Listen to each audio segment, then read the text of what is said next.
আবেগের কাছে আমি স্বার্থপর, বিবেকের কাছে আমি পরাজিত, বাস্তবের কাছে আমি স্বপ্নহীন, জীবনের কাছে আমার সব অভিনয়।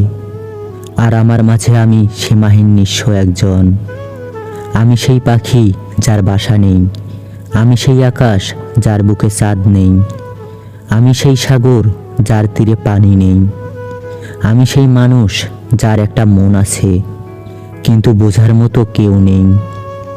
এক বিন্দু জল যদি চোখ দিয়ে পড়ে, সেই জলের ফোঁটা শুধু তোমার কথাই বলে।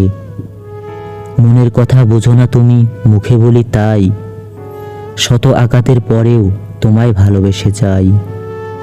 ভালোবাসা হলো এমন একটি মায়া, তুমি যত দূরে যাবে ততই কাছে টানবে, যত ভুলে যাবে ততই মনে পড়বে, আর যতটুকু হাসবে তার থেকে বেশি কাঁদবে।